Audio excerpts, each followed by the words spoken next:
ആലങ്ങാട് തിരുവാല്ലൂരിലെ യുവാവിന്റെ ആത്മഹത്യയുമായി ബന്ധപ്പെടുത്തി സ്ഥലത്തെ വാർഡ് മെമ്പർ വി സുരേഷിനെയും ബി പ്രവർത്തകരെയും കേസിൽ കുടുക്കിയ പോലീസ് നടപടികൾക്കെതിരെ മഹിളാമോർച്ച കരുമാല്ലൂർ മണ്ഡലം കമ്മിറ്റിയുടെ നേതൃത്വത്തിൽ പ്രതിഷേധ ധർണ നടത്തി.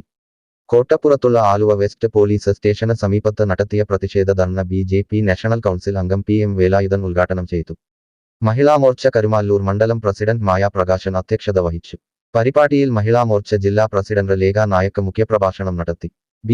കരുമാല്ലൂർ മണ്ഡലം പ്രസിഡന്റ് സുനിൽ ജോസഫ്, മഹിളാമോർച്ച ജില്ലാ വൈസ് പ്രസിഡന്റ്മാരായ ശ്രീജ ലാൽജി, സുധ വിമോദ്, ജില്ലാ സെക്രട്ടറിമാരായ ഡോക്ടർ ബിന്ദു സത്യജിത്, ഉഷദേവി, മഹിളാമോർച്ച മണ്ഡലം general secretary Kavitha Satheesan, secretary Sreejahari, മണ്ഡലം വൈസ് പ്രസിഡന്റ് CG സന്തോഷ്, സെക്രട്ടറിമാരായ Ajitha Suresh Pai, ward member Baby Sarojam, area president Ratheesh KR തുടങ്ങിയവർ പ്രസംഗിച്ചു.